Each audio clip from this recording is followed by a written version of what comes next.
Welcome back, everybody. Today I'm going to teach you how to connect DaVinci Resolve to your YouTube account. This connection is incredibly useful because it allows you to upload your finished videos directly from DaVinci Resolve to YouTube without having to export first and then manually upload through your browser, saving you time and streamlining your entire workflow. Let's start by opening your DaVinci Resolve application. Once you have it running, direct your attention to the top left corner of your screen. You'll see the DaVinci Resolve menu there. Click on it to reveal a drop-down menu with various options for customizing your workspace and settings. From this drop-down menu, click on Preferences. This is where all the core settings for DaVinci Resolve live, and it's the control center for connecting external accounts and services. The Preferences window will now open up, presenting you with several configuration options. Once the Preferences window appears, you'll notice different categories listed.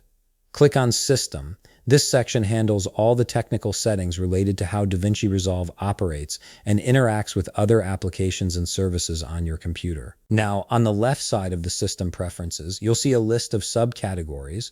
Look for Internet Accounts and click on it. This is specifically where you manage all your social media and cloud service connections within DaVinci Resolve, making it easy to integrate your editing workflow with platforms like YouTube, Vimeo, and others.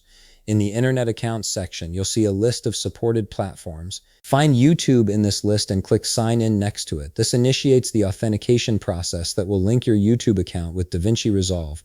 After clicking Sign In, DaVinci Resolve will automatically open your default web browser. This is a standard security measure that ensures you're authenticating directly through YouTube's official login system rather than through a third-party application. In your browser, simply follow the on-screen instructions. You'll likely be asked to log into your Google account if you're not already logged in. Then you'll need to grant DaVinci Resolve permission to access your YouTube channel. This permission allows the software to upload videos on your behalf directly from the application. Once you've completed the authorization steps, your browser will confirm the connection, and DaVinci Resolve will automatically recognize that your YouTube account is now linked. And that's it! You've successfully connected your DaVinci Resolve to your YouTube account, and you can now upload videos directly from your editing software. If you found this video helpful, please leave a like, subscribe, and see you in the next video.